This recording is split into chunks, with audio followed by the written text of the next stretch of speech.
Welcome back, everybody. In today's video, I'm going to show you how to use your biscuit joiner as a domino joiner.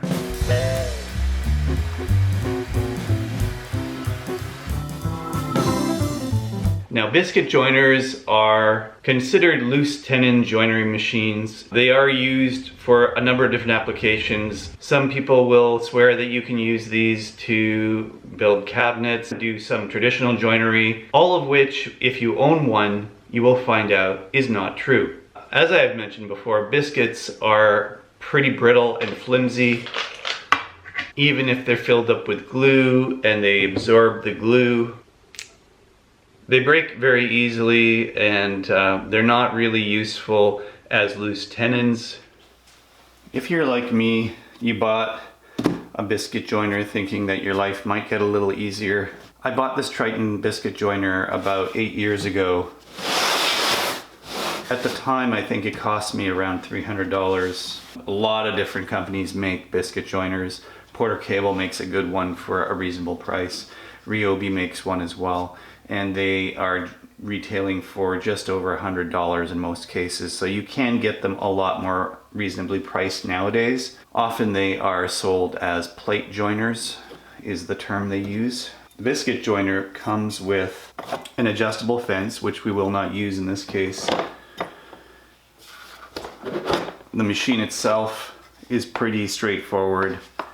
It has a round slot cutting blade on the inside and is only exposed when you're actually making the cut. It has an adjustable fence for angle cuts. For setting depth, you can do so with the depth dial, all the way from 0, 10, 20 being the presets for that type of biscuit, all the way up to maximum, which is M. For today, we're going to use M because we are not going to use biscuits. Now, if you don't own a biscuit joiner, you could go into the description below and see how I use a slot cutter on the router table, also known as a rabbet bit, to do the same type of joinery that I'm going to do in this video. For this demonstration, I'm going to use 3/4 inch pine that is 2 5/8 inches wide. So we're going to make a face frame. 3/4 inch material is pretty common for most projects. Make your first cut. I'm just going to put some sandpaper down to increase my height a little bit. Line up my cut again.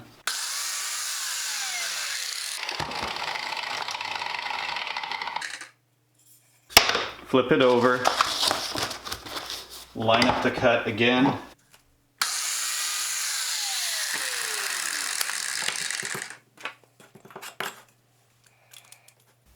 And now I have a clean and centered 1/4 inch kerf, which will accommodate a 1/4 inch domino or loose tenon in my case.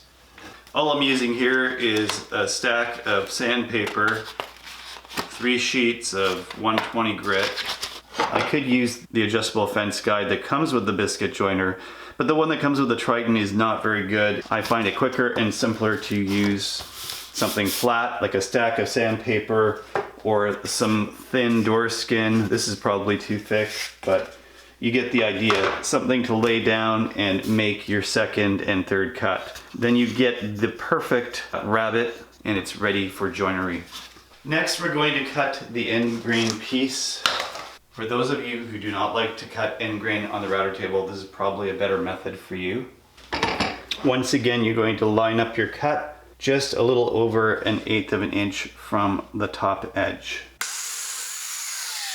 This is just over 2 5/8. That's about as narrow a piece as you can cut with this method. Once again, we will lay down our sandpaper.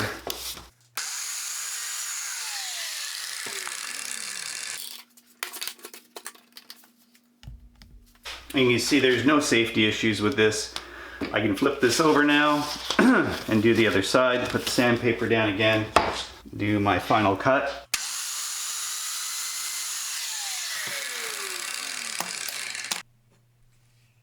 And there you have it. We have our 1/4 inch rabbet. So the maximum depth on this cut was 7/16. So I've got 7/16 on either side to work with. I can make a loose tenon that is roughly around 7/8 and about an inch and a quarter in width. I have a piece of scrap poplar that I'll use for the loose tenon.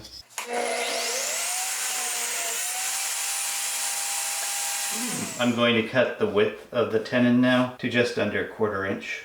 If you don't have a gripper, it's really great thing to have for this type of work. Otherwise, I would do it on the bandsaw. Don't try that without a gripper.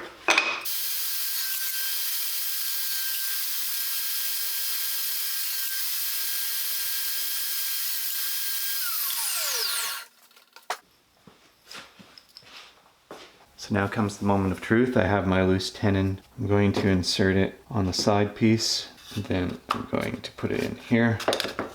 Just a small amount of pressure. I hardly have to put any pressure on it, and that's it. The perfect joint using your biscuit joiner as a floating tenon machine without even breaking a sweat. You might ask, Eric, what if I want to join thicker pieces of wood? I'm going to use these two pieces of 2x4 to demonstrate a thicker joint. This is just some door skin I'm going to use this time. Once again, same principle. I'm going to line up my end. Flip it over.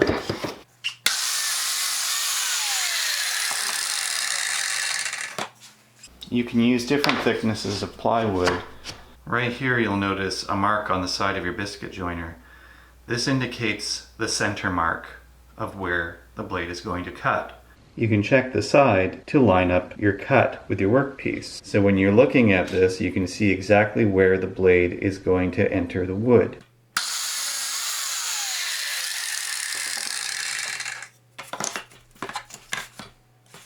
Now I've got a nice wide kerf. So on my 1 1/2 inch piece of wood, I now have a mortise that is 1/2 inch.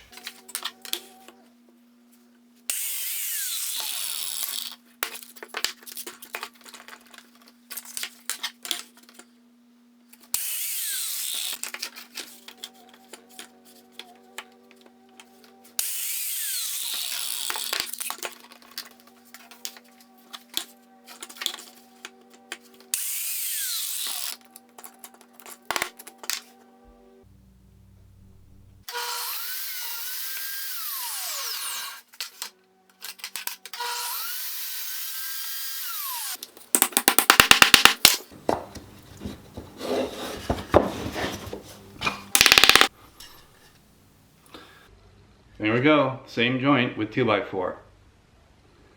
This hasn't even been glued yet. It's a nice solid joint. A little bit of sandpaper or a little bit of scrap plywood and you can get the perfect loose tenon joint using the biscuit joiner you already own.